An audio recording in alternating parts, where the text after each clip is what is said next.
A ver.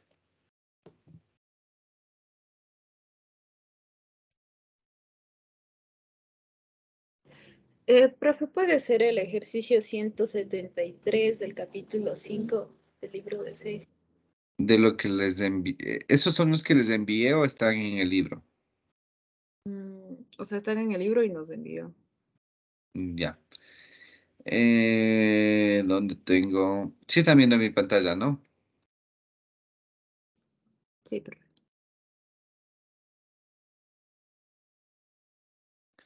Bueno, hasta buscar, les voy a dejar de compartir. Denme un segundito. A ver, ¿se acuerdan tal vez qué página era eso? No, pero ese es el capítulo 5. Ya la encontré el capítulo. Déjenme busco los ejercicios. 175, ¿me dicen? 73, que dice los submarinos también su profundidad. Ya, a ver.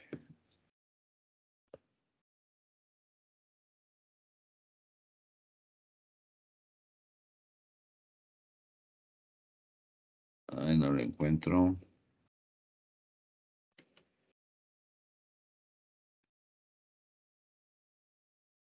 A ver, denme un segundito ya, que se me...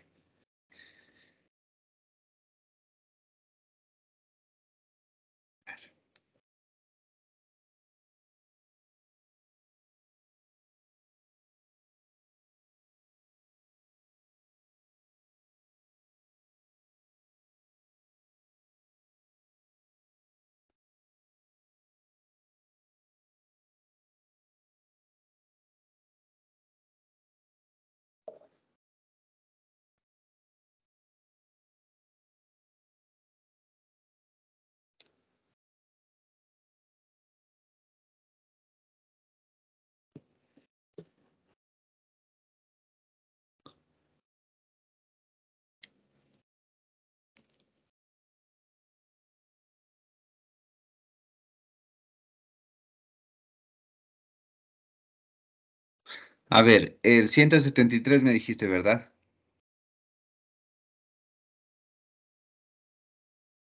Sí, profe. Ay, ay, ay, ay, ay, ay, ay, ay, ay, ay. A ver, les voy a volver a compartir mi pantalla. Este de hecho de gana les he enviado.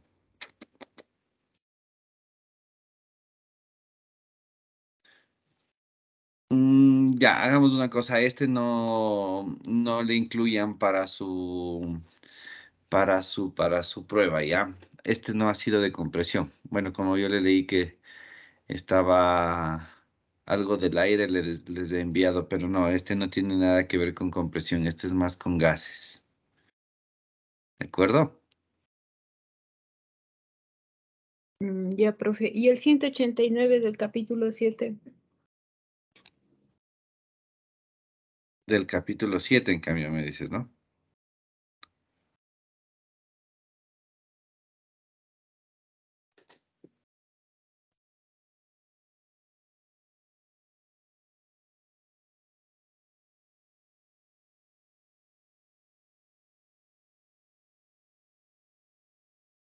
El 100.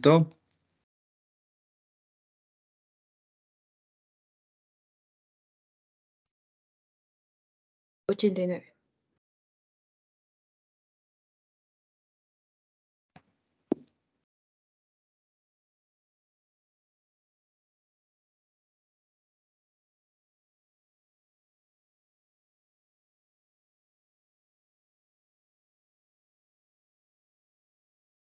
Ya. Este sí tiene que ver con lo que hemos estado trabajando.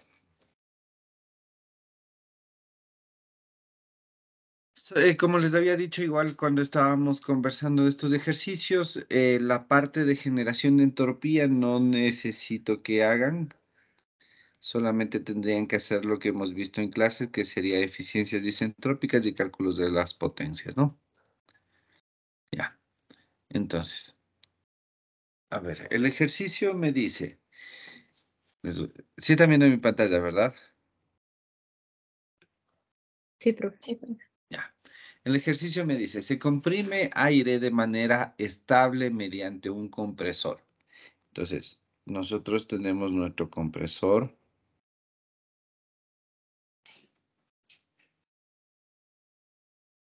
Desde 100 kilopascales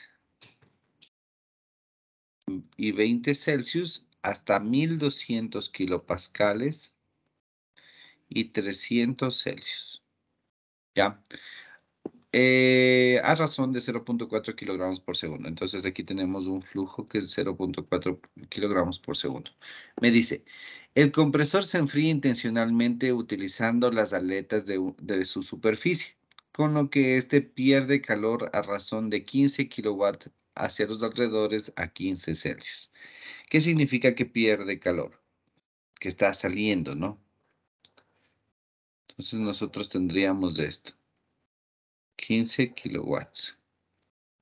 A más de eso, nosotros ya de por sí deberíamos colocarle aquí una flechita en donde exista un ingreso de trabajo o de potencia, ¿no? De hecho, vendría a ser una de nuestras incógnitas. Bueno, nos pide la potencia. Entonces dice, utilizando calores específicos constantes a temperatura ambiente. A ver, yo aquí ya algunos de ustedes ya les expliqué qué significaba esta partecita que dice calores específicos, constantes, a temperatura ambiente. Ya. ¿Quién me dice qué significa esto que acabo de escribir? A ver. Bueno, eso nos había dicho para poder utilizar la fórmula que es el aproximado. Exactamente. Esta frase en donde dice que se puede considerar calores específicos constantes a temperatura ambiente, significa que yo voy a utilizar el método aproximado para determinar la isentropía en gases ideales. Esta frase de aquí significa esto de acá abajo. Es decir, nosotros, el rato que leemos esto, sabemos que vamos a utilizar T2 sobre T1 elevado al, perdón, es igual a P2 sobre P1 elevado al alfa menos 1 sobre alfa. ¿Sí? Inmediatamente que leamos esto, tenemos que asumir esto. En donde alfa, ¿cuánto vale? 1.4. 4. Sí, 1.4, correcto. ¿Ya? Ahora, la potencia, y me pide la potencia y me pide la eficiencia. Aquí hay que aclarar algo. A ver, vamos a ponerle numeritos. Tenemos 1, tenemos 2. Entonces, ¿cómo estarían nuestros datos? Nuestros datos estarían T1 serían 293 Kelvin, P1 sería 100 kilopascales. Esto pasa a un T2 de 300 Celsius. Eso quiere decir que son 573. 573 Kelvin y P2 es igual a 1200 kilopascales. Pregunta del millón. En este caso, T1 y T2, ¿son reales o isentrópicas?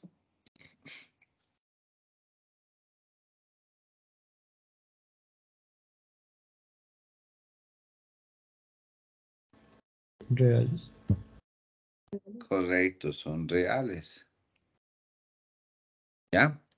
Entonces yo sí puedo de una directamente con esto determinar la potencia.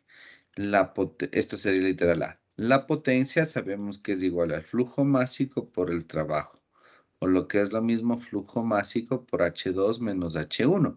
Ahora, verán, antes de hacer esto, antes de poner de esta forma la fórmula, no nos descuidemos y hagamos el balance de energía. ¿Cómo quedaría nuestro balance de energía en este caso, chicos?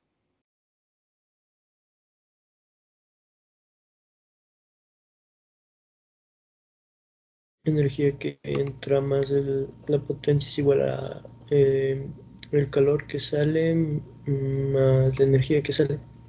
Ya, exactamente, va por ahí. Entonces tenemos que la potencia más la energía que entra en uno es igual al calor más la energía que sale en 2. Como W es nuestra incógnita, nos quedaría que la potencia va a ser igual a Q más, aquí sería flujo, ¿no? Q más el flujo másico por H2 menos H1. ¿Todos claros? Me salté un paso, pero espero que quede claro, ¿no?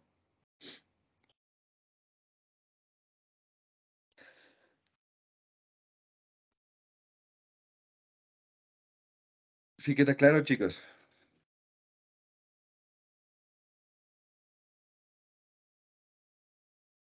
¿Sí o no? Sí, profe.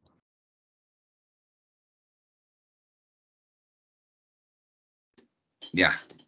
Entonces, si quedó claro, ya se hace más fácil esto. Entonces, H1 va a ser igual a H medido a 293 Kelvin.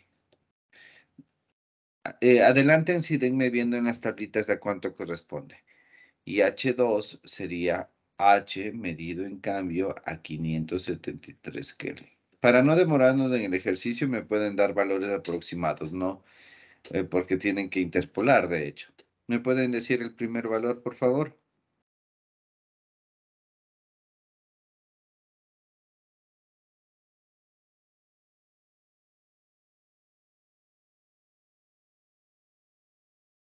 $293 mismo puede ser porque más o menos interpolando. Ya. Listo. Ahora, díganme el valor de 573. Aquí sí sabe subir un poco más.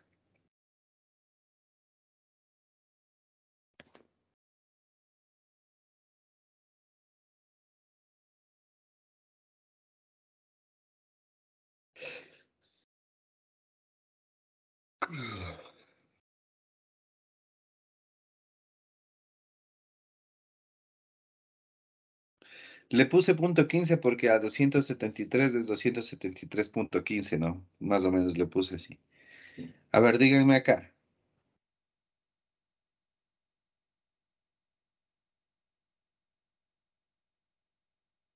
Chicos. Igual más o menos 578. 578. Ya. Le voy a poner punto 15 para que nos queden enteros, ¿ya? Pero ustedes tienen que interpolar en sus casas.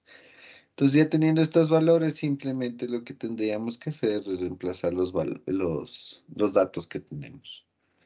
Aquí me quedaría más 0.4 que multiplica 578.15 menos 293.15. Esto, ya multiplicando las unidades, me va a salir en kilowatts. ¿Cuánto me da entonces la potencia, chicos?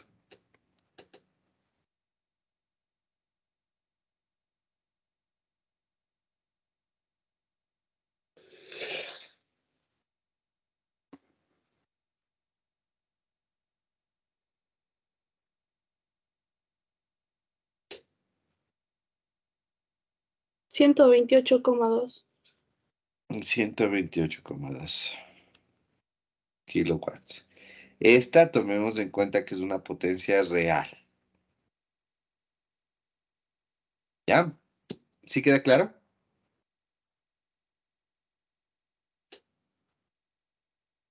Vamos ahora con el literal. Profe, ¿podría regresarle un ratito, por favor? Es que aún me falta copiar algo.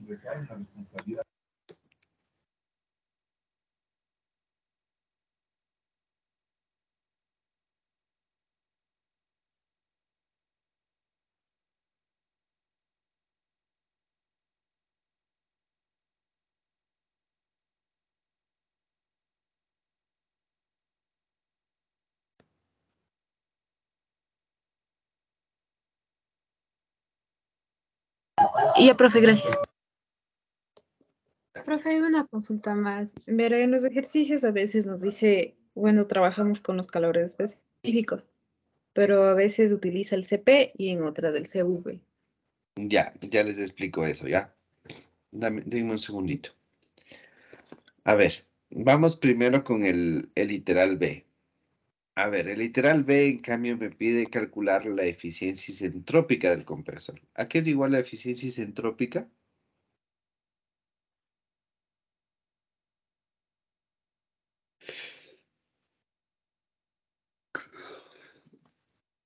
A ver, ideal sobre real, eso no se olviden. Entonces, si nosotros reemplazamos datos, vamos a tener esto.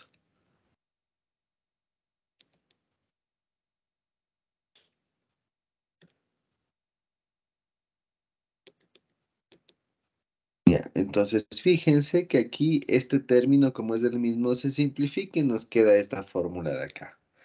Ahora, de estos cuatro términos, nosotros no tenemos este valor de aquí, pero sí lo podemos calcular. ¿Cómo lo calculamos? Con la formulita que justamente les había escrito hace un momento.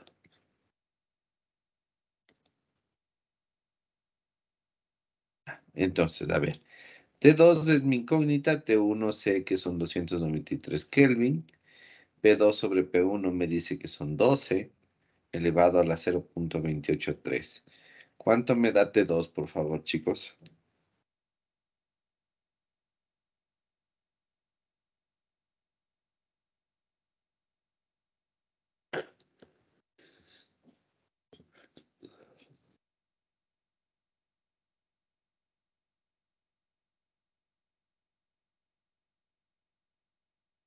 ¿Cuánto me da T2?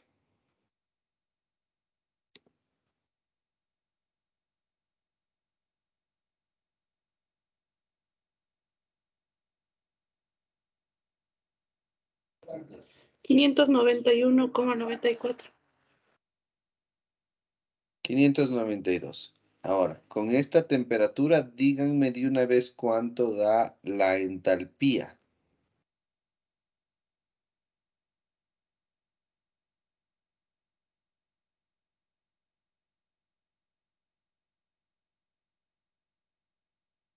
Seguro dio 592. Déjenme revisando. Porque aquí salía 573.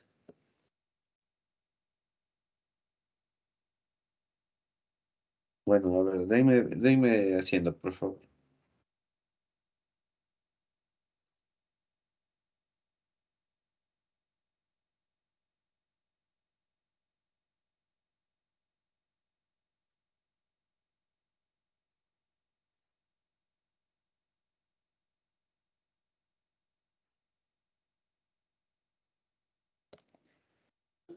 Déjenme Alrededor, haciendo. alrededor de 600, no sé si estará bien en la tabla. 601, si más o menos. Bueno, de todas formas hay que revisar porque me va a salir más grande este valor que este valor. Pero bueno, lo voy a seguir haciendo para que vean el procedimiento nada más, ¿ya? Entonces aquí reemplazaríamos 600 menos 293.15. Acá abajo quedaría 578.15. Ya. Entonces aquí me va a dar un valor mayor a 1. Por eso les digo que hay que revisar si está bien este cálculo. Porque no puede salir una eficiencia isentrópica mayor a 100, ¿no? Entonces eso, chicos. Bueno, este sería el procedimiento para resolver el ejercicio. Me voy a cambiar para poderles explicar lo de la pregunta de Josette, que a veces utiliza el CP y a veces utiliza el CV. Pero permítanme un segundito, por favor.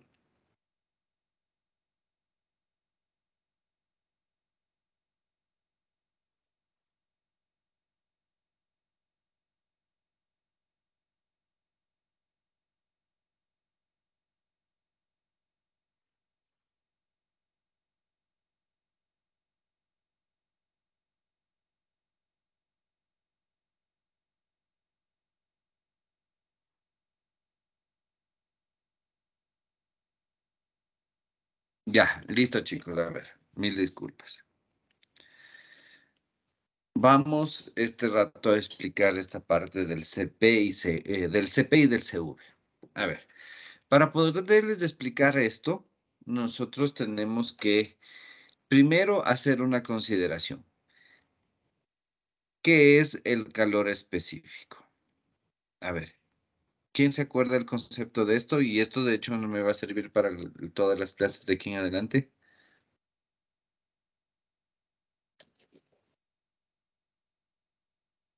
¿Qué es?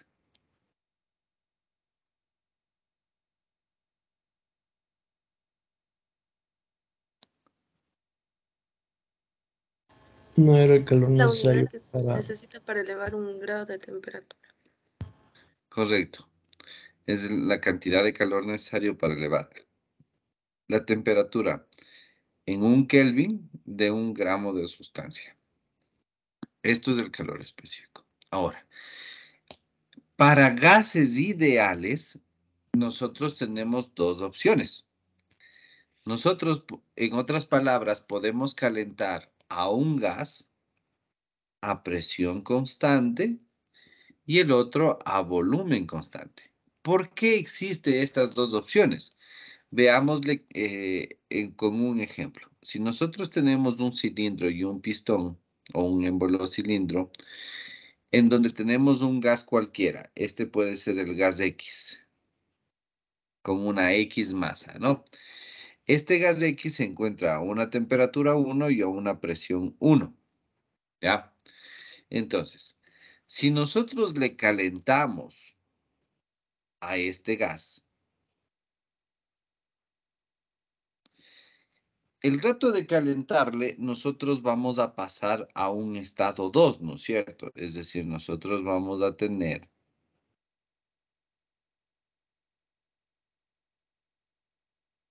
un estado 2 en donde la temperatura 2 es mayor a la temperatura 1, ¿sí? Ahora, el momento que la temperatura del gas aumenta, ¿qué sucede con el volumen? Aumenta también.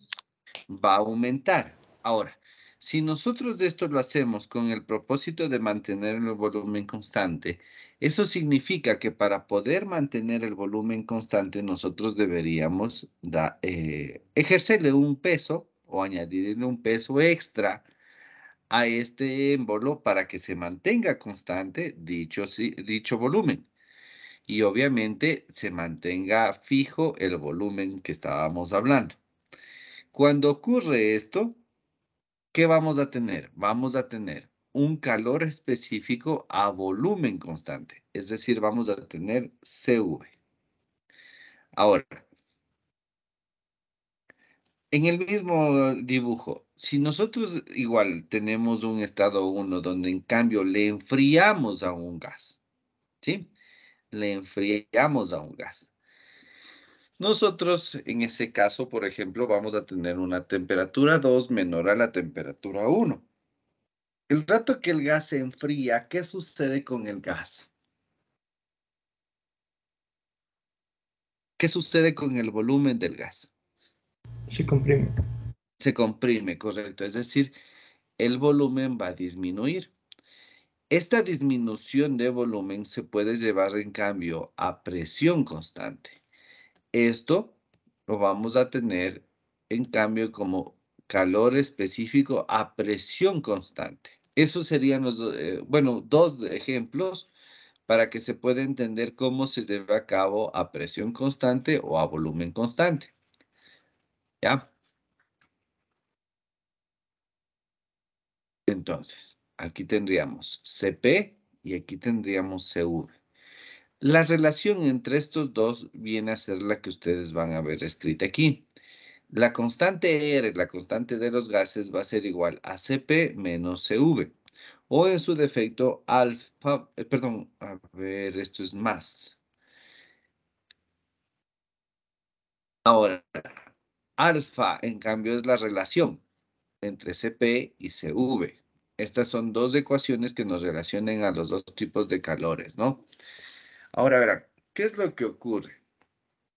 Si nosotros, por ejemplo, tenemos un sistema cerrado, por ejemplo, el cilindro émbolo, El cilindro émbolo es un sistema cerrado porque no existe transferencia de masa.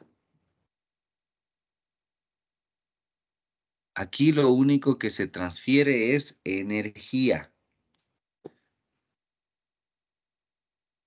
No existe masa.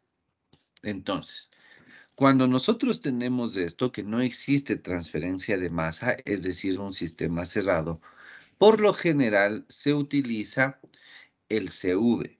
¿Por qué? Porque obviamente es un volumen constante. Al ser un sistema cerrado no va a existir entrada o salida de masa. Entonces se lo relaciona con el CV porque es a volumen constante. Pero, por ejemplo, en el caso de los émbolos, sí puede variar su volumen porque puede subir o puede bajar.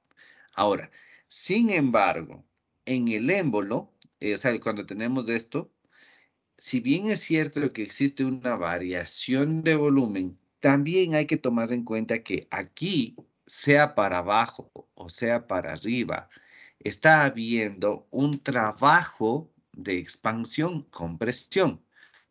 Es decir, nosotros aquí vamos a tener un trabajo que se podría definir como la presión por la variación del volumen.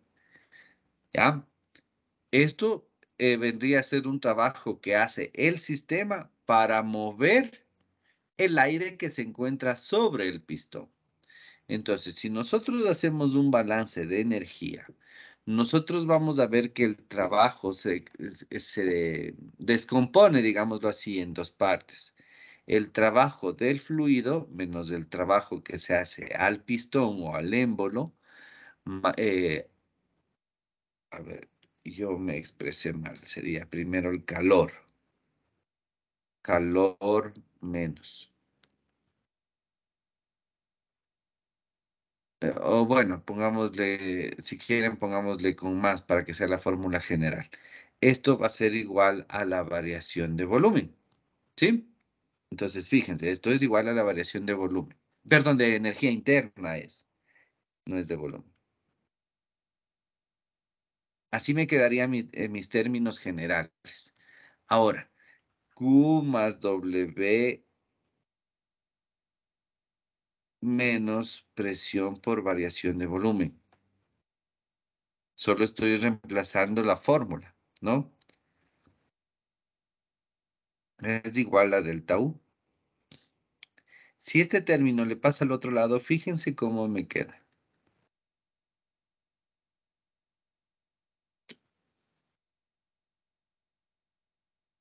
Ahora, lo del lado de la derecha, ¿a qué es igual?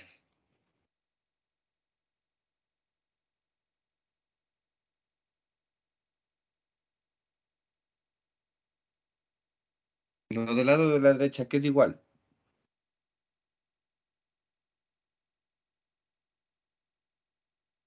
U más PB, ¿qué es? Es delta H, chicos. Entonces, si ustedes se acuerdan, para delta H, o para el calor, cuando el delta H, perdón, cuando el calor es igual a delta H, habíamos visto que es un calor a presión constante. Esto quiere decir que el calor es igual a Cp por delta T. Entonces estamos utilizando el Cp. Este sería el caso que utilizo el CV y este sería el caso que utilizo el CP en sistemas cerrados. Solamente cuando tengo cilindro émbolo. Si yo tengo un tanque rígido, no se utiliza CP, se utiliza CV. Ahora, ¿qué es lo que sucede si nosotros tenemos un tanque abierto? En un tanque abierto, que sería esto, perdón, sería en un sistema abierto.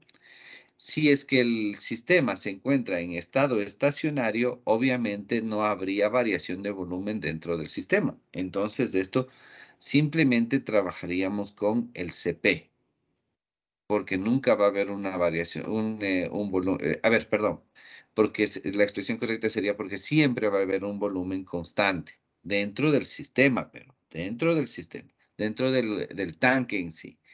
Ahora, se podría utilizar el CV si es que nos dice que la acumulación se mantiene constante dentro de nuestro tanque. Ahí se podría utilizar el CV. Pero en sistemas abiertos, lo más común es utilizar el CP. Ahí sí ya quedó claro. bueno, un poquito reforzando ya, para que quede más claro. En un compresor, nosotros tenemos un compresor.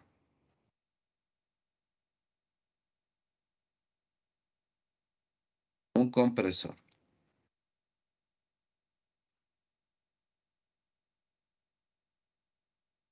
Siempre habíamos visto que el volumen 1 era mayor al volumen 2. ¿Qué capacidad calorífica vamos a utilizar? ¿El CP o el CV? ¿Y por qué? El CP, porque sí cambió el volumen. Exactamente, siempre vamos a utilizar el CP. Porque siempre va a haber una variación de volumen. ¿Sí? Desde ese punto de vista también lo podrían ver. Obviamente, cuando existe compresores o cuando se trabaja con compresores reciprocantes, que es esta máquina de aquí que les estoy señalando, ahí sí tenemos que hacer la observación que yo les decía. Pero si estamos trabajando en otro tipo de compresores, ya de cajón sabemos que es del CP. ¿Sí queda claro, chicos?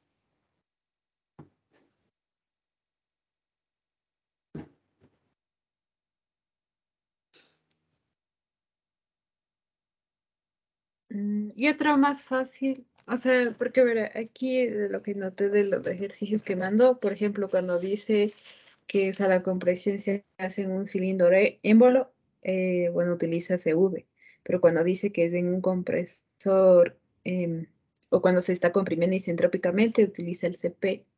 También Ya. está bien así. Sí, más o menos así. Eso es lo que les acabé de decir, de hecho.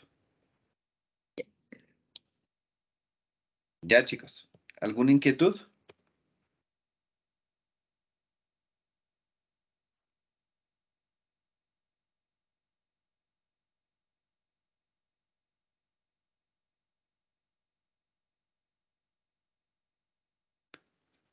¿Alguna inquietud, chicos?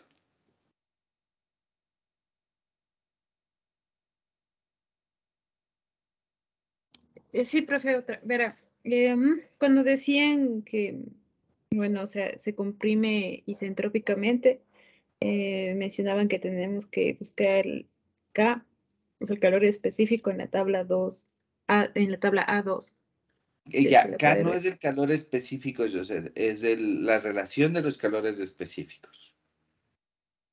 Relación, relación. El Ese CP solo se sobre, utiliza en el isentrópico. perdón. Ese, o sea, bueno, esa relación solo se utiliza en el isentrópico, los procesos Sí, isentrópicos. prácticamente sí, solo en el isentrópico. Ya, Porque cuando tenemos un politrópico, en cambio K vale N, y N depende de la relación P por V es igual a una constante.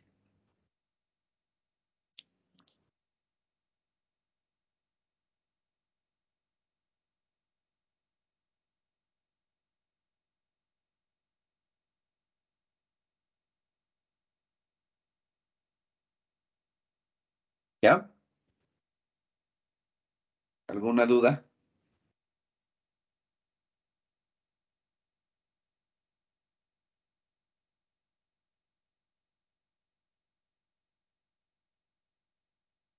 ¿Alguna duda, chicos?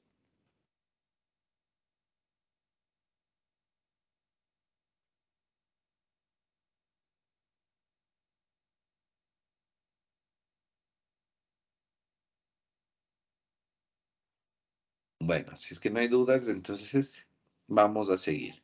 ¿O tienen dudas? ¿Están dormidos todavía, creo ustedes, chicos? ¿O quieren este ratito hacer el descanso de los 10 minutos entre hora y hora?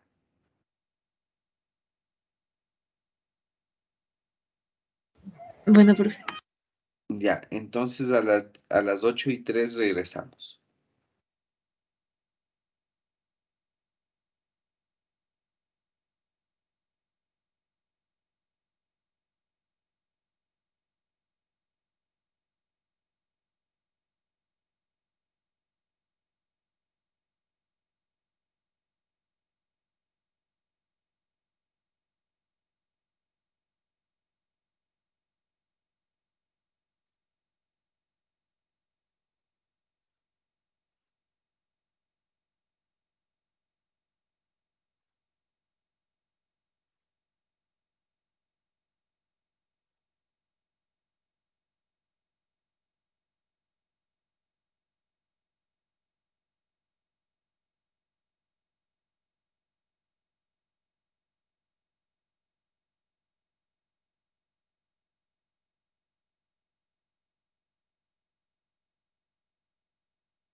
Listo, chicos, a ver. ¿Sí me escuchan? Sí, profe. Ya. Sí, profe. Bueno, ahora, si no tienen más dudas acerca de sistemas de aireación, que ya en sí hemos abarcado bastante, vamos a empezar con lo que es el capítulo de reducción de tamaño. En cuanto a lo que es reducción de tamaño, vamos a hacer primero, el día de hoy, mejor dicho, vamos a hacer primero una revisión general debido a que el día miércoles tenemos, perdón, sí, miércoles tenemos laboratorio, ¿no? Así como habíamos quedado, ¿verdad, Vicky? Sí, profe. Ya. Entonces les voy a dar una parte introductoria para que puedan entender esta parte de reducción de tamaño y podamos hacer con tranquilidad la práctica que corresponde. Entonces, bueno. Vamos por partes. Vamos, primero veamos por qué la necesidad de la reducción de tamaño. ¿Quién me puede decir cuáles son las ventajas de tener una sustancia, un material en polvo a tener en piedras? Ocupa ¿Cuáles son menos las espacio. ventajas? ¿Perdón? Menos espacio. Ya menos Tal vez espacio, podemos hacer que se acople a diferentes formas de recipientes. ya también más facilidad en forma general, ¿no? Fácil de transportar. Exactamente. Eso es algo bastante importante. El transporte es más fácil de transportar. ¿Ya? Muy bien. A ver, ¿qué más?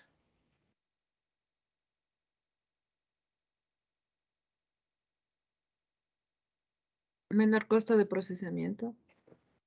No necesariamente verán. ¿Por qué? Porque el hecho de reducir de tamaño conlleva un costo. ¿Qué más?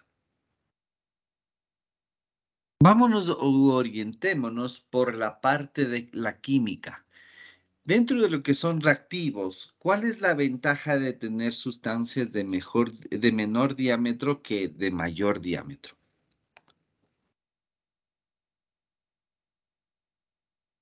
Se puede extraer mejor algún componente que tenga este. Va por ahí. A ver, pero mejorémosle. ¿Cuál sería la ventaja de tener un reactivo de menor tamaño que de uno de gran tamaño? ¿Qué creen que sucede con la reactividad?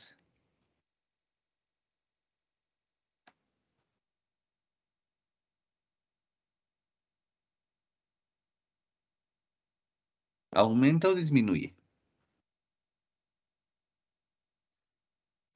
Aumenta más fácil que Aumenta, reaccione. exactamente. Aumenta, se hace más fácil que reaccione. Entonces, obviamente, las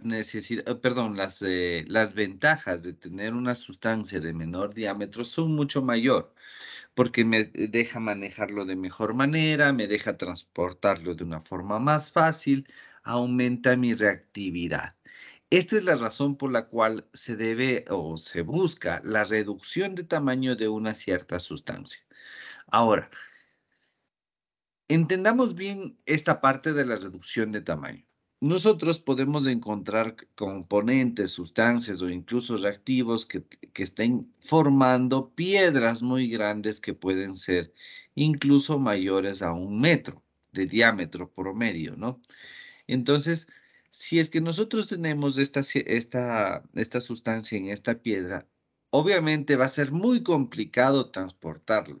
No es que simplemente yo pueda coger, cargarlo y ya está, sino va a ser muy complicado transformarlo o transportarlo, perdón. Entonces ahí viene la necesidad de hacer una acción para reducir su tamaño y obtener la misma masa inicial, pero en un tamaño más pequeño, el cual ya se va a hacer más fácil primero transportar, va a ser más fácil en términos generales su manejo y si es que es una sustancia reactiva, va a ser más fácil que reaccione, ¿ya? Entonces, veamos primero cuál sería el primer contratiempo o la desventaja, digámoslo así, de un proceso de trituración o de reducción de tamaño. La primera cosa que hay que considerar es que nosotros, si bien es cierto, podemos generalizar o sacar un diámetro promedio, esto no significa que vamos a tener un solo diámetro en la distribución de nuestros productos. ¿A qué me refiero? Si nosotros ya esta piedra, que primero no tiene un diámetro fijo, sino nosotros estamos asumiendo que tiene 1 metro de diámetro, porque de hecho por eso, si se fijan, que aquí realmente no es 1 metro. Acá tampoco va a ser 1 metro, porque el círculo sería este. Entonces estamos considerando que es un diámetro promedio de esta piedra. Ahora, el rato que le reduzco de tamaño, no es que vamos a obtener una sustancia con un solo diámetro, es decir, aquí diámetro 1, diámetro 2, diámetro 3, diámetro 4 y así sucesivamente, no se cumple, sino de hecho van a ser totalmente diferentes de entre estos. Ahora, ¿cómo puedo manejar esta situación de diámetros diferentes? Justo lo que les decía, nosotros podemos considerar un diámetro promedio. Y este diámetro promedio tampoco nos asegura que vayamos a tener un solo diámetro promedio, sino dentro de esta cierta cantidad de materia, nosotros vamos a tener diferentes distribuciones de diámetro. Entonces, ¿a qué me refiero? Si aquí nosotros tenemos 1 kilogramo de masa, pues nosotros podríamos decir que vamos a tener un 80% del diámetro promedio 1 y un 20% del diámetro promedio 2. Eso digo, no significa que tenemos un solo diámetro, significa que tenemos una distribución de diámetros que se les puede englobar en diámetros promedio. ¿Sí me entienden, chicos? Sí, profe. ¿Ya? Ahora, ya que estamos hablando ya en términos de reducción de tamaño, y ya hemos aclarado esta partecita, vámonos ahora a cuáles serían las características que más nos va a interesar manejar dentro de lo que es reducción de tamaño. En otras palabras, ¿cuáles son las condiciones de la operación de reducción de tamaño?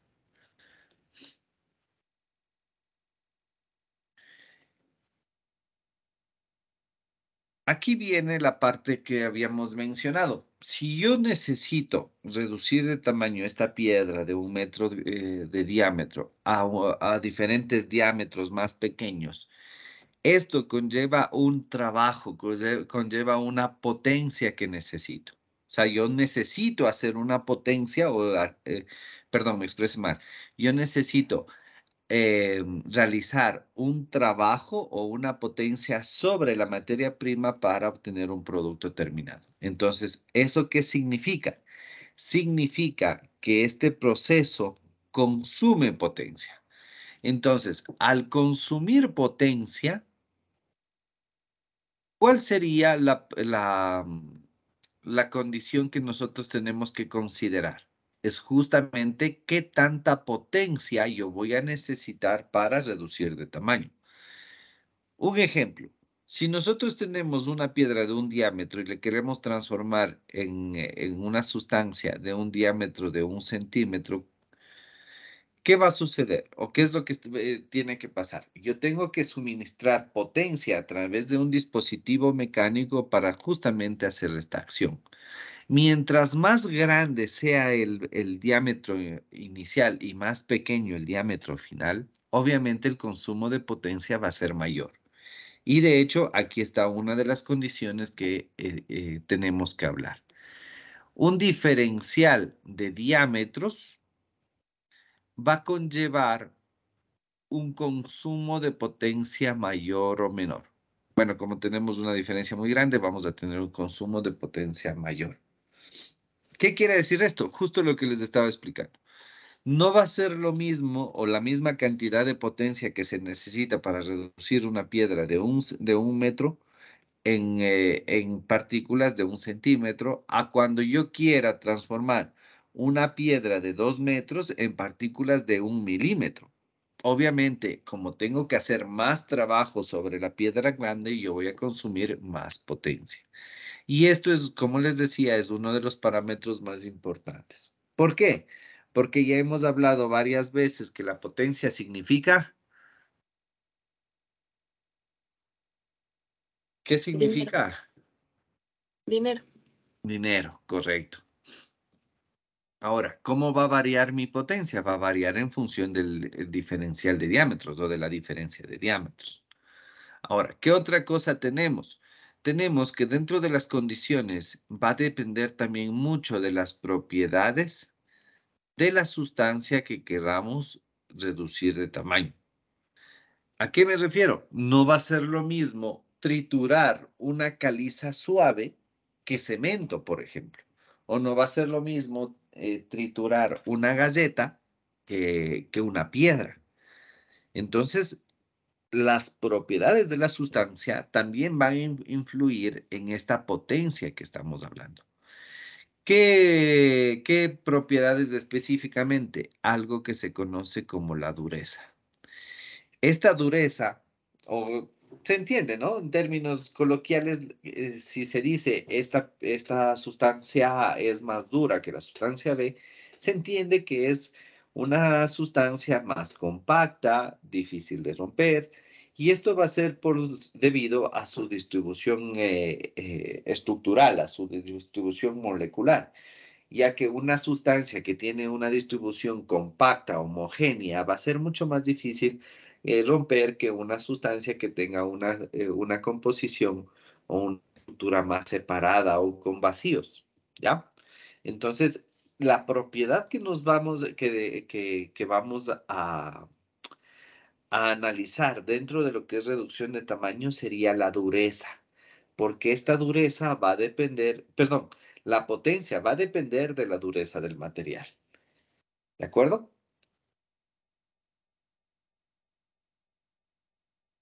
¿De acuerdo, chicos? Sí. Ya.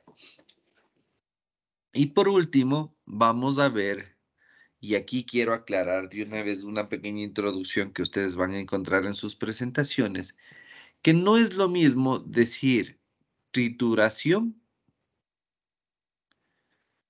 que decir molienda. Existe una ligera, a pesar de que los principios básicos son los mismos, existe una ligera diferencia entre trituración y lo que es molienda. Cuando nosotros tenemos una trituración, estamos hablando de la reducción de tamaño desde un diámetro muy grande a un tamaño intermedio. Mientras que cuando nosotros hablamos de molienda, vamos a hablar que nuestro producto final tiene un diámetro bastante pequeño. De hecho, estamos hablando de milímetros o incluso de micras, ¿ya? Entonces, obviamente, el rato de nosotros de escoger qué operación vamos a realizar, vamos a tener un abanico de trituradores o un abanico de equipos, de maquinaria, que podemos utilizar para hacer la reducción de tamaño. Y obviamente en función de esto, vamos a tener ciertas condiciones que considerar el momento de la trituración o el momento de la reducción de tamaño. Aquí hay que aclarar que el tipo de equipo o el tipo de maquinaria se debe seleccionar en función del diámetro de entrada y diámetro de salida que nosotros tengamos de nuestro proceso. Esto hay que quedar muy claros. El tipo de equipo yo lo escojo en función de los diámetros de entrada y salida. ¿Sí queda claro, chicos?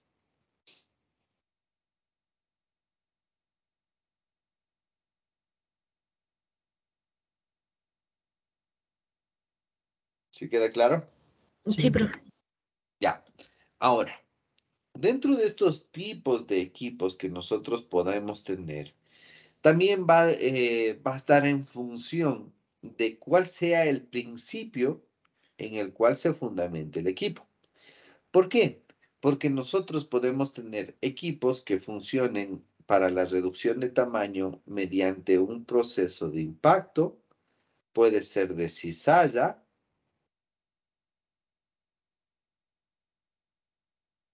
de frotamiento y otro más que se me acaba de ir, me disculpan. se me acaba de ir el otro. Ya me voy a cambiar de hojita para mencionarles. Entonces, el tipo de equipos también se va a seleccionar en función de cuál sea el principio de reducción de tamaño, sea por impacto, sea por cizalla o sea por frotamiento, y el otro que les digo que se me acaba de ir, que no me acuerdo. Entonces, obviamente va a depender la selección del equipo en función del diámetro, pero también tenemos que tomar en cuenta que en función de este diámetro podemos utilizar un tipo u otro de trituradores o de molinos. ¿Ya? Estas serían las generalidades del proceso de trituración o del proceso de reducción de tamaño. Espero que haya quedado claro. Vamos a continuar. Vamos ahora sí a ver ciertas características propias del proceso de reducción de tamaño, ¿no? Ahora, aquí está, el corte me faltaba. Dentro de lo que es reducción de tamaño, nosotros podemos reducir de tamaño mediante 4 formas, digámoslo así, o mediante 4 principios. El uno, que es compresión, mejor me voy a pasar a la siguiente, que aquí está la foto, que es compresión, en el cual nuestra sustancia que queremos reducir de tamaño se lo realiza por la compresión de dos cuerpos externos con fuerzas de acción opuestas. ¿A qué me refiero? Me refiero que en este tipo de reducción de tamaño, yo tendría que hacer una fuerza hacia abajo y una fuerza hacia arriba. A eso me refiero con fuerzas opuestas. También vamos a tener el proceso de cortado, que literalmente es ejercer una fuerza sobre una base fija y que genere el proceso de cortado de las piezas que yo quiero reducir tamaño. El frotamiento o cizalla, que es en cambio un proceso en el cual yo realizo una reducción de tamaño por el movimiento de dos cuerpos externos en sentido contrario. Es decir, nosotros vamos a tener esta base de izquierda a derecha y en la parte móvil de derecha a izquierda, en la cual va a ser movimiento contrario y va a generar una reducción de tamaño. Y por último vamos a tener el impacto, en donde este impacto consiste en darle literalmente un golpe a una sustancia para que se reduzca de tamaño.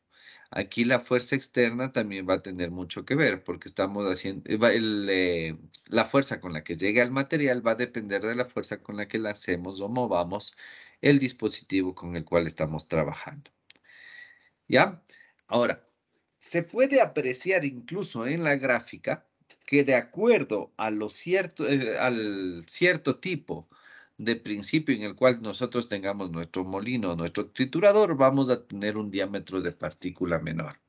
Por lo general, impacto y cortado se utilizan para piezas bastante grandes, mientras que frotamiento y compresión se utilizan para piezas de un tamaño intermedio que se quiere conseguir un diámetro, un diámetro bastante pequeño, ¿no?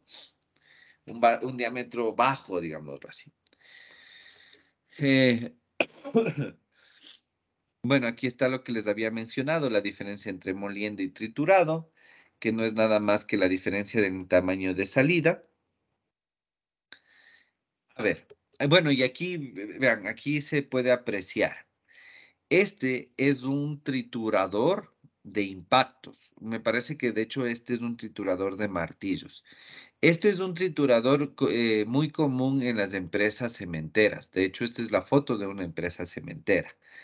Aquí, si ustedes se fijan, la volqueta deja el material que proviene de las minas, que tiene un tamaño considerable, lo hace caer a un primer triturador, se reduce de tamaño, cae a un segundo triturador y de ahí es transportado al sitio que se quiere llevar. Entonces, en el triturador nosotros tenemos un diámetro muy grande y tenemos un diámetro final intermedio, ¿ya? Nótese que es intermedio. Ahora, si es que para nuestro proceso necesitamos, en cambio, un producto que tenga un diámetro muy fino, Ahí vamos a necesitar también un molino. Este es un molino de bolas, así se conoce. Entonces, este molino de bolas lo que genera es que el diámetro 2, en cambio, sea muy menor al diámetro, a ver, ¿cómo le puse? Perdón, yo me expresé mal. Que el diámetro 2, que es el de entrada, sea muy menor a un diámetro 3, que va a ser la salida de aquí. Esto, por ejemplo, es para la producción de cerámicas. En la cerámica ustedes van a encontrar molinos de bolas en donde a través de bolas pequeñitas que se inyectan en esta parte de aquí, junto al material que quiero reducir de tamaño, voy a tener el choque de estas bolas con el material y se va a reducir de tamaño por el giro que se da de este molino. Eh, ya, bueno, esto es un poquito de teoría, que esto es lo que les decía que me gustaría que vengan leyendo para la siguiente clase. No es nada difícil. Aquí habla un poco acerca del diámetro, de cómo calcular el diámetro de la partícula. ¿Por qué es necesario aclarar esto?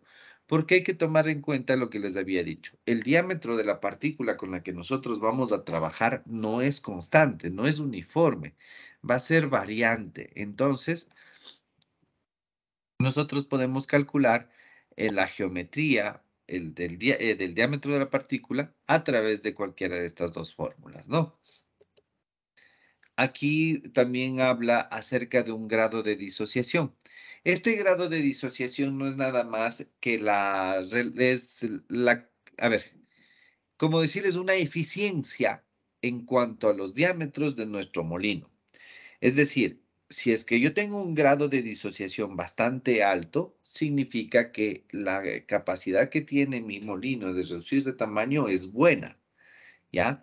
Porque está consiguiendo que el diámetro inicial sea muy mayor con respecto al diámetro final, ¿ya? Y aquí quiero bueno, quiero aclarar algo. Si bien es cierto, esta es una medida de la eficiencia del molino, si nosotros hablamos de eficiencia energética de los molinos tienen una eficiencia energética bastante baja. ¿Qué significa esto? Significa que yo, para generar un diferencial de diámetros, entre el inicial y el final me refiero, bastante bueno, bastante grande, yo necesito consumir bastante energía, bastante potencia. Y ahora, ¿por qué es la eficiencia energética baja en el caso de un molino? Porque de hecho, me voy a regresar un ratito, si es que nosotros nos basáramos en el frotamiento, por ejemplo. El rato de que ya le ponemos en contacto a esta pieza móvil con el material, va a existir un proceso de rozamiento, de fricción. El rato que existe un proceso de fricción, la energía o la fuerza con la que yo le estoy moviendo a esta parte móvil se reduce porque se está calentando el, el material, ¿ya? Y aquí viene otra cosa bastante interesante. Debido a estas pérdidas de energía, debido a que nosotros tenemos que un molino es baja la eficiencia energética, nosotros vamos a ver que del molino va a existir una salida de material a una temperatura alta. Es decir, si es que este es mi proceso de calentamiento, perdón, de reducción de tamaño, T2 va a ser mayor a T1. Esto se da porque existe un roce, una fricción del material con las piezas fijas del molino o del triturador. ¿Sí queda claro, chicos? Sí se entiende por qué la eficiencia energética es baja.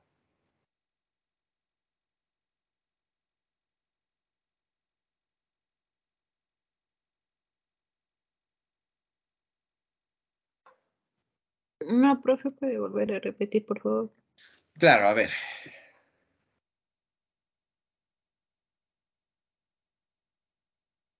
Háganle cuenta que le vamos a hacer el proceso de reducción de tamaño por fricción, ¿ya?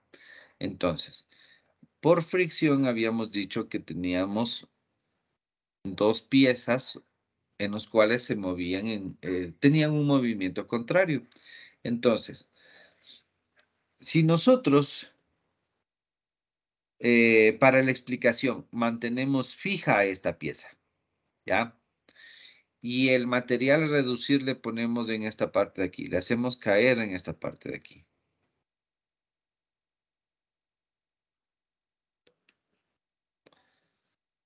Y solamente le generamos movimiento en la pieza de acá arriba. Es decir, esta es la única que se va a mover de atrás hacia adelante y de hacia adelante hacia atrás. Es decir, va a hacer esto, va a moverse así. Nosotros a esta pieza le estamos añadiendo una cierta cantidad de potencia. Esta cierta cantidad de potencia no es, perdón, es bastante alta con respecto a la potencia que está recibiendo el material para específicamente reducirse de tamaño debido a lo siguiente. Si nosotros consideramos que estos al fin de cuentas son sólidos, tienen una cierta dureza, de hecho tienen un cierto módulo de elasticidad, bastante bajo por cierto, vamos a ver que el momento que se mueve esta máquina o esta pieza de izquierda hacia derecha o de derecha hacia izquierda, aquí en estas zonas va a existir una fricción con el material.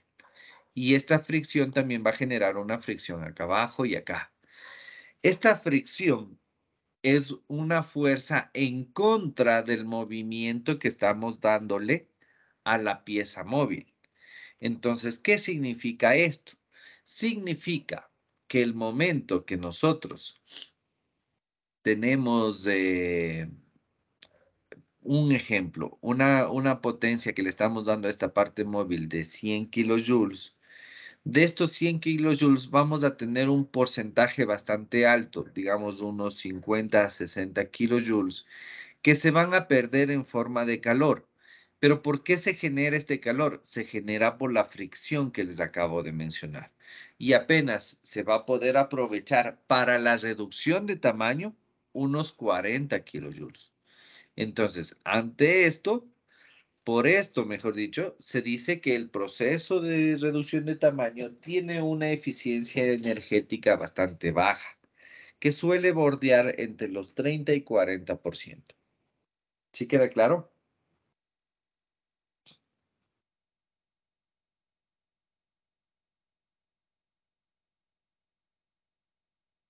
¿Sí queda claro?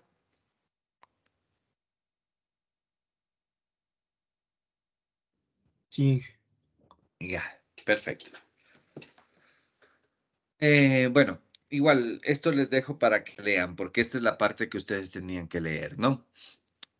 Aquí está una tablita que van a encontrar en donde se clasifica de acuerdo al rango de reducción de tamaño los tipos de equipos que pueden encontrar. Entonces, aquí van a hacer un pequeño trabajo en clases ya mismo, en el cual van a hacer la típica tablita que les he mandado a hacer todos estos, en todos estos capítulos. Eh, vamos a poner tipo de molino, van a poner una pequeña figura, una descripción y las aplicaciones.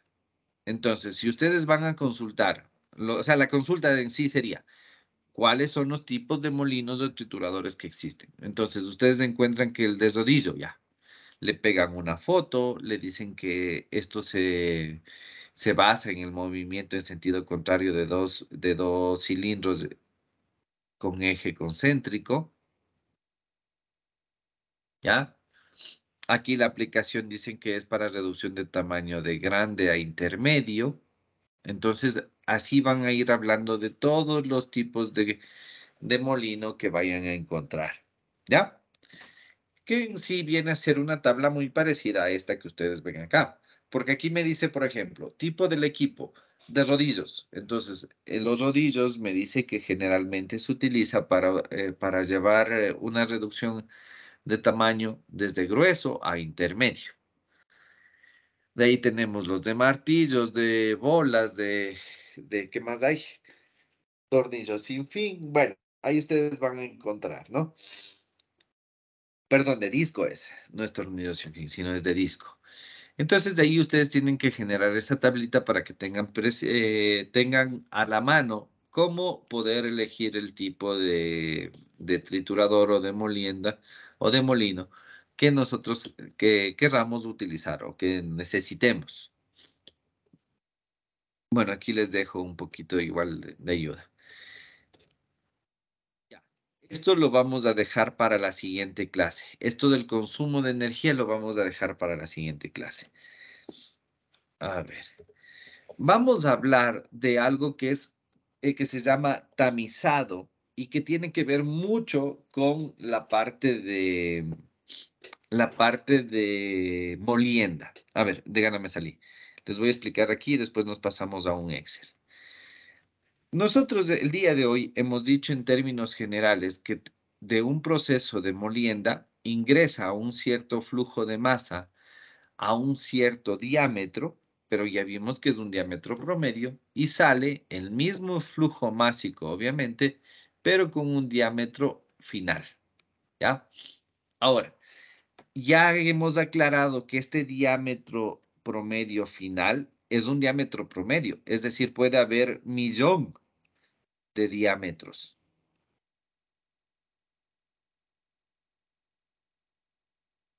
¿Ya? Puede haber un sinnúmero de diámetros. Entonces, si nosotros queremos o decimos, yo quiero reducir de tamaño, me invento, a 10 milímetros, ¿cómo asegurarnos que la distribución de los diámetros que estamos obteniendo acá a la salida sea en su mayoría los 10 milímetros? Para podernos asegurar cuál es la distribución de diámetros en una muestra después de trituración, nosotros tenemos que hacer lo que se llama como tamizado. ¿En qué consiste el tamizado? El tamizado consiste en hacer pasar nuestro material por un conjunto de tamices. ¿Qué es un tamiz? Un tamiz es un sistema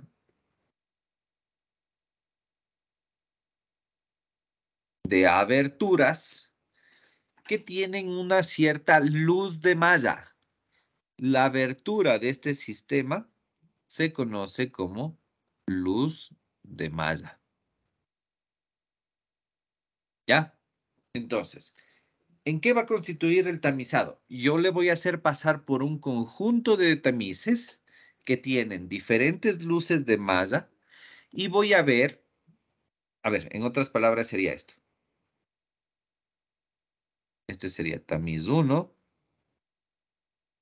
tamiz 2, tamiz 3 y tamiz 4.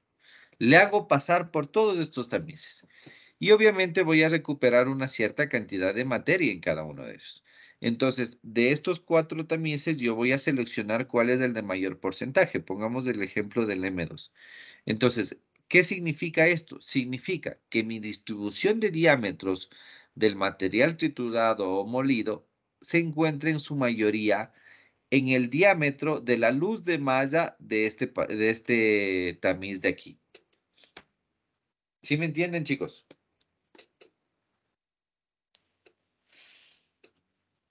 Sí, que sí. Ya, perfecto. Entonces, si me entendieron, me voy a saltar un poquito para acá. Ya, entonces, ¿qué es el tamizado? El tamizado en sí es un proceso mecánico, ¿ya? En el cual nosotros vamos a separar al sólido de acuerdo a los diámetros que tenemos o de acuerdo a su tamaño. Para esto, nosotros le vamos a hacer pasar por tamices, que son los equipos que se utilizan en tamizado, ¿no? Entonces, de acuerdo a esto, nosotros podemos clasificar a las partículas en partículas finas o en partículas gruesas. Finas serían los que pasan por un tamiz. O sea, sería esto. Nosotros vamos a tener una alimentación y una salida. Aquí nos encontramos a un diámetro I. Entonces, Finos se llamarían los que salen del tamiz, los que pasan por el tamiz. Es decir, aquí tendríamos nuestros finos. Y nuestros gruesos serían los que se quedan en el tamiz. No los que entran, sino los que se quedan. Estos serían nuestros gruesos. ¿Ya? Entonces, nosotros, ¿cómo vamos a colocar los diferentes tamices para poderles separar? Nosotros tenemos que poner desde el diámetro superior al diámetro inferior. Voy a coger otro color porque no se ve nada. Vamos a coger desde el diámetro superior hacia un diámetro inferior. ¿Cuántos tamices puedo colocar? Puedo colocar los tamices que yo quiera, ¿sí? Eso ya va a depender bastante de qué tan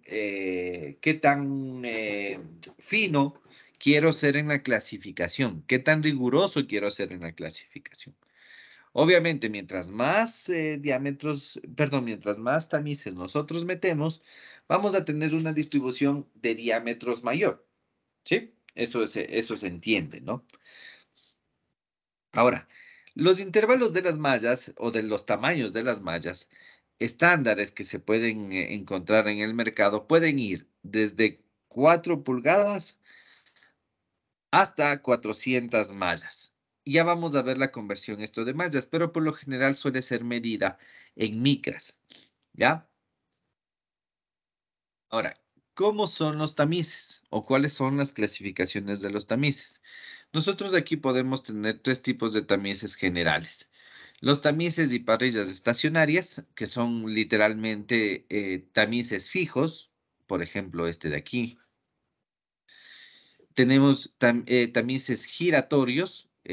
Bueno, aquí no hay ningún giratorio, pero son estos tamices que hacen un movimiento circular.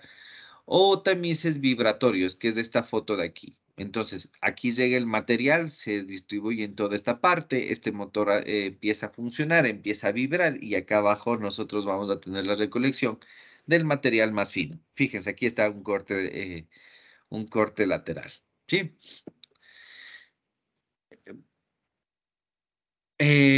Bueno,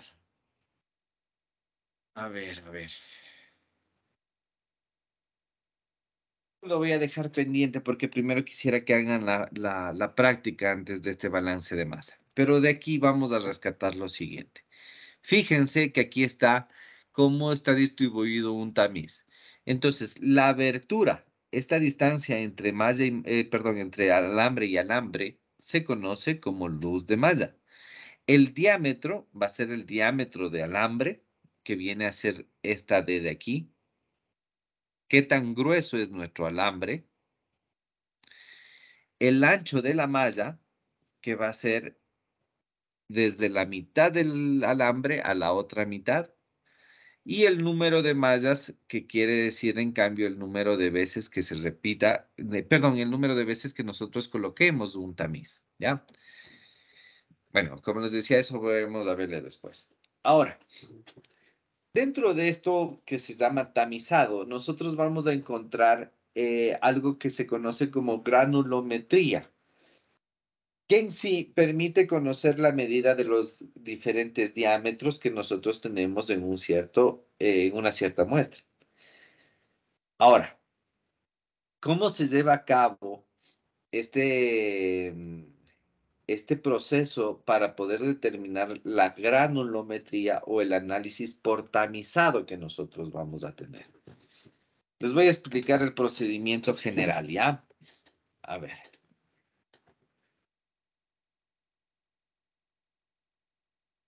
Nosotros ya tenemos el proceso de reducción de tamaño.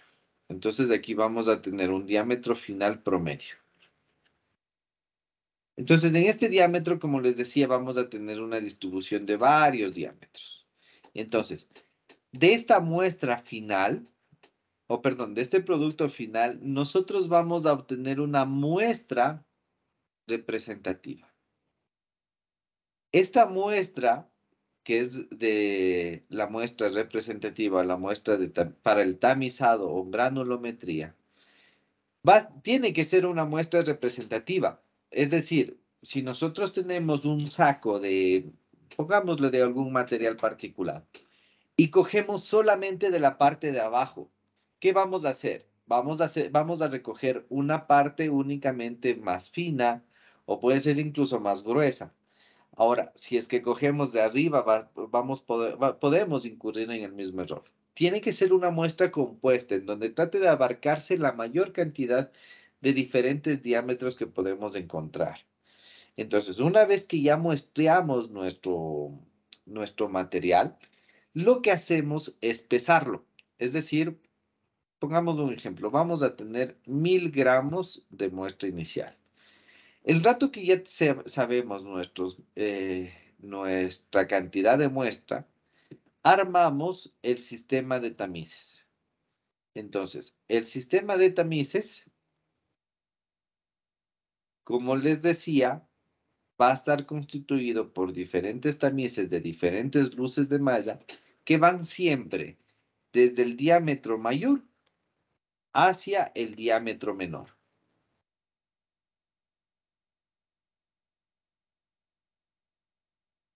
¿Ya?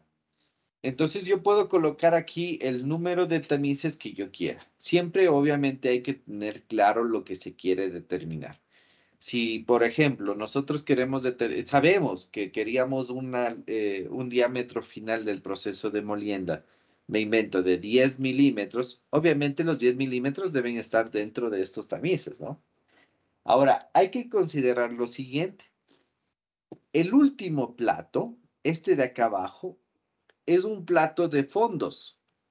Este plato no tiene perforación, es decir, no tiene luz de malla. Este plato de fondos me va a servir para recoger todo lo que se vaya a pasar por los tamices. ¿Ya? Entonces, una vez que ya le hago pasar a mi muestra, en este caso los 1000 gramos, por todos los tamices, vamos a ver que también en los fondos se queda una cierta cantidad de muestra, que de hecho se les va a llamar como fondos. Y en cada uno de estos platos vamos a encontrar una cierta cantidad de masa que se retuvo en cada uno de los tamices. Entonces, nosotros vamos a tener aquí una cierta cantidad de retenidos y una cierta cantidad de sólidos que pasan por el tamiz. Y así sucesivamente de cada plato o de cada tamiz. Retenidos, retenidos, paso, retenido, paso. Solo al final vamos a tener, obviamente, los fondos que les decía, ¿no? ¿Cómo puedo saber cuál es la cantidad de retenidos o de que pasan por cada uno de los tamices? Para eso nosotros necesitamos determinar la masa del tamiz vacío y la masa del tamiz más la muestra. Esto en todas las experimentaciones tenemos que hacer y de cada uno de los tamices. ¿Sí queda claro?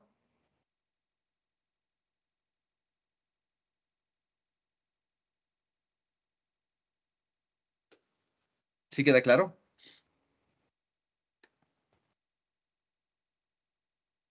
Chicos, Sí, Sí, pero ya, perfecto. Entonces, esto me va a servir para poder determinar la masa que se va quedando en cada uno de los platos, ¿no? Una vez que tengamos todos estos datos, ahí sí podemos manejarnos con el proceso de granulometría. Ustedes en su aula virtual, que es esta de aquí, van a encontrar las dos presentaciones que les demostré, perdón, la presentación que les mostré en esta que dice reducción de tamaño parte 2. Aquí en esta que dice tamices es una hoja que encontré de diferentes tamices a diferentes medidas. Yo les había dicho que existe diferentes características de los tamices, ¿no? Entonces, la abertura de los tamices, es decir, la luz de malla, se puede medir en diferentes unidades, por ejemplo, milímetros, pulgadas, micrones. Pero también existe unos términos muy conocidos dentro de lo que es eh, tamizado, como lo que, como, estoy trabando, a ver, existen ciertas unidades que son dentro de lo que es tamizado, que se conoce como el mesh. El mesh no es nada más que un estilo de medida. Entonces, por ejemplo, si ustedes encuentran un tamiz de mesh 5, significa que tiene un diámetro o una luz de malla de 4.18 milímetros, 0.164 pulgadas o en su defecto 4180 micrones. Esta es una como clasificación que existe de acuerdo a los tamices. Entonces, en esta hojita ustedes van a encontrar esto para que tengan una referencia. Y también van a encontrar esta hoja de cálculo que se llama granulometría, que es la que vamos a trabajar el día de hoy. ¿De acuerdo? Entonces, aquí en esta hoja es bastante sencilla y ya está resuelta, pero lo vamos a volver a resolver. Ya, déjenme solamente copio lo que necesito.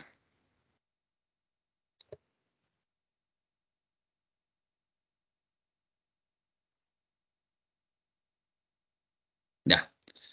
Entonces, fíjense, chicos.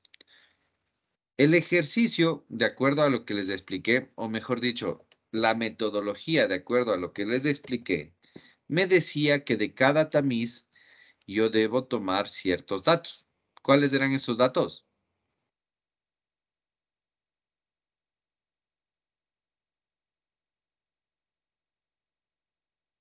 ¿Qué debía tomar en cuenta? Las masas que se quedaron. El tamiz vacío y ya el Exactamente, tamiz en cada completo. tamiz. Entonces, fíjense, aquí nosotros tenemos esta columna que dice tamiz. En esta columna que dice tamiz tenemos las diferentes luces de malla que vamos a manejarnos en nuestro sistema. Tenemos 1, 2, 3, 4, 5, 6, 7, 8, 9, 10, 11, 12 y 13 tamices, más el tamiz de fondo que nos daría 14. Nos dice que la masa total que se utilizó en esta muestra es de 6.242.93. En cada uno de estos tamices, de hecho, enumeremos.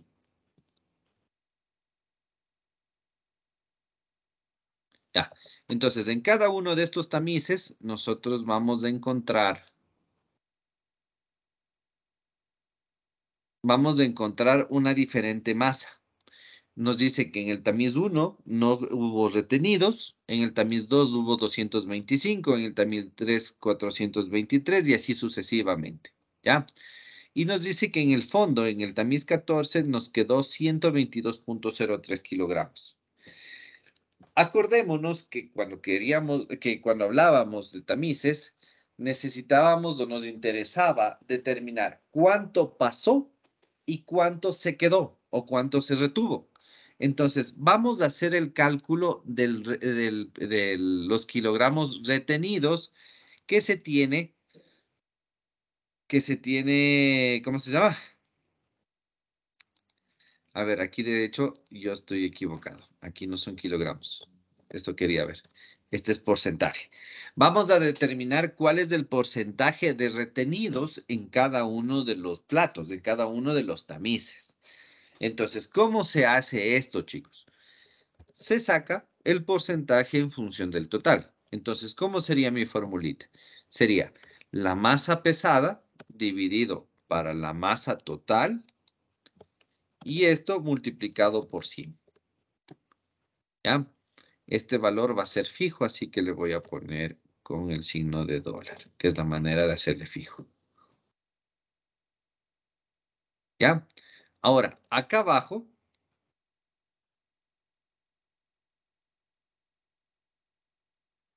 ustedes van a ver, o una forma de asegurarse que esté bien, es que todos estos valores de aquí deben sumar 100. Esa es una forma de darse cuenta. Ya. Entonces, fíjense, nosotros aquí vamos a tener en diferentes tamices, ¿cuánto es el porcentaje que se retuvo más? Entonces, leamos qué nos dice esta columna. Tomemos un valor cualquiera. Tomemos este de 20.87, que es el más alto. Este porcentaje de 20.82 me está diciendo, que de 6.242.93 kilogramos, el 20.82% tiene un diámetro superior a 9.5 milímetros. ¿Sí se fijan? Entonces me está diciendo que el 20.82% de esta cantidad se quedó en el diámetro de 9.5%. ¿Sí queda claro? Tal vez no se entienda muy bien en este rato, pero necesito que por lo pronto vean cómo calcular. ¿Sí queda claro, chicos? Sí le entiendo yo, profe. Y profe, Ya, chévere. Ahora, vamos a hacer un poquito de estadística, a pesar de que es de estadística bastante básica. Vamos ahora a obtener el porcentaje de retenido acumulado que nosotros lo vamos a tener. Entonces, ¿cómo es esta situación? Sería, a ver, desde el segundo les voy a hacer para que se vea. El porcentaje retenido es del plato I más del plato I menos 1. Es decir, va a ser el valor de este porcentaje más el porcentaje de aquí. A esto me refería. I sub 0, o I sub I, perdón, estoy expresándome mal. El valor de I más el valor de I menos 1. Es del plato anterior. Entonces yo esto lo voy a hacer o lo voy a arrastrar. No me salió. A ver, ¿en qué me equivoqué? Ah, ya sé que estoy haciendo mal. Perdón, chicos. Ya, aquí es 0 y aquí sería este más este es.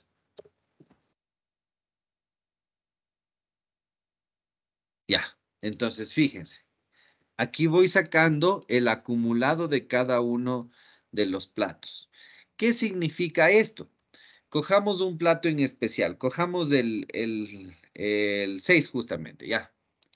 A ver, ¿qué significa esto?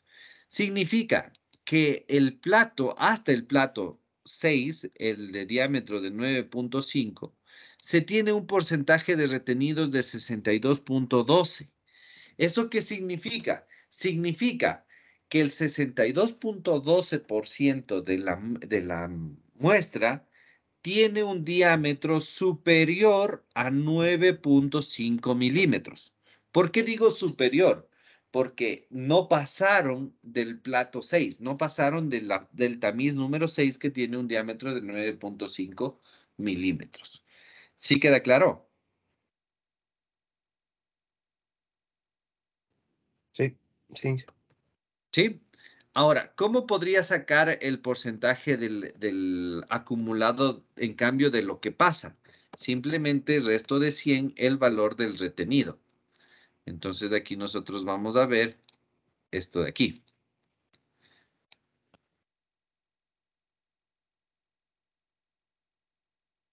Ya. Entonces, ¿cómo se leería en el mismo ejemplo anterior? Se leería que del total de la muestra, nosotros vamos a tener un 37.88% de muestra que tiene un diámetro menor a 9.5 milímetros. ¿Por qué digo que es menor? Porque al estar calculando el porcentaje que pasa, estamos viendo que que es una muestra que tiene diámetro menor, ¿ya? Entonces, esta tabla que acabamos de hacer de forma muy sencilla, que se llama granulometría, es una tabla bastante interesante porque nos permite saber la distribución de diámetros en una muestra de sólidos. Pongamos otro ejemplo para que quede más claro y que se pueda apreciar lo que justamente les estoy mencionando. Basémonos en el plato 10. Entonces, ¿qué me dice el tamiz 10? Nos dice que tiene un tamiz de 0.425 milímetros. Entonces, si nos da un porcentaje de retenidos de 84.07, ¿qué significa? Significa que 84.07% de la muestra total tiene un diámetro mayor a 0.425 y que el 15.93% de la muestra total tiene un diámetro menor a 0.425 milímetros. ¿Sí se ve? ¿Sí me entienden?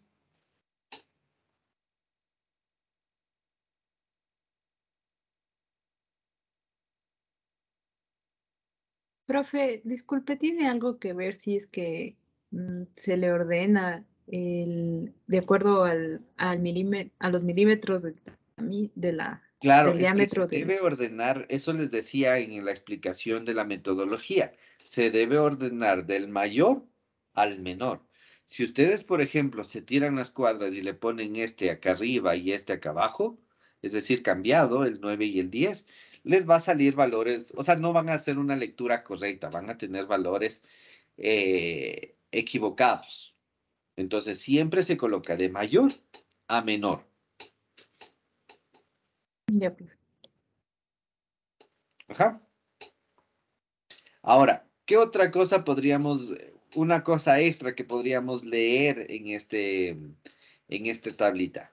Nosotros podríamos decir que el 1.95% de la muestra tiene un diámetro menor a 0.075 milímetros. ¿Sí lo ven?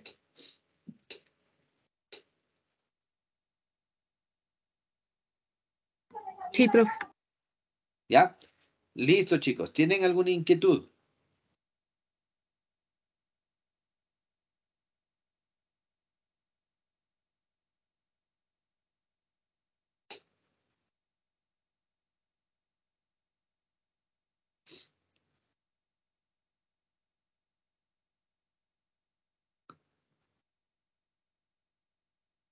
¿Alguna inquietud?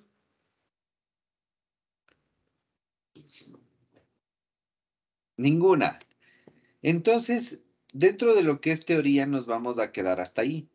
Pero yo necesito que para el día miércoles que tenemos laboratorio, ustedes vengan leyendo acerca de los tipos de molinos que pueden haber. ¿Ya? Y necesito que cada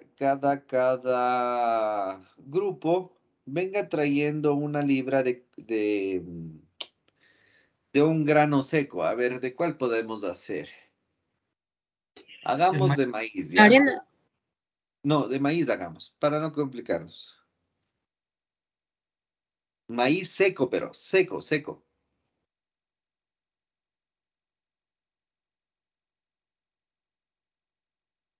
¿Sí me escucharon, chicos? Sí. Sí, profe. Ya, entonces cada grupo me trae una libra de maíz seco. Pero eso les digo seco. ¿Por qué no necesitamos con humedad? La humedad hace un estilo de ligante. Es decir, si es que tenemos molécula y molécula y se encuentra en medio de la mitad del agua, no vamos a triturar, solamente vamos a separar esas dos moléculas. Entonces, por eso debe ser completamente seco. ¿Queda claro?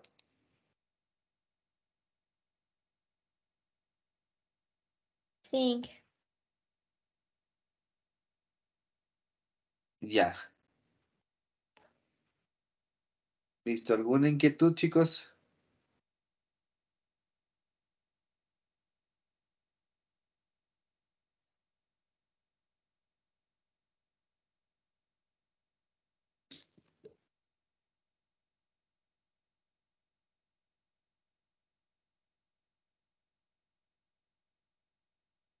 ¿Alguna inquietud?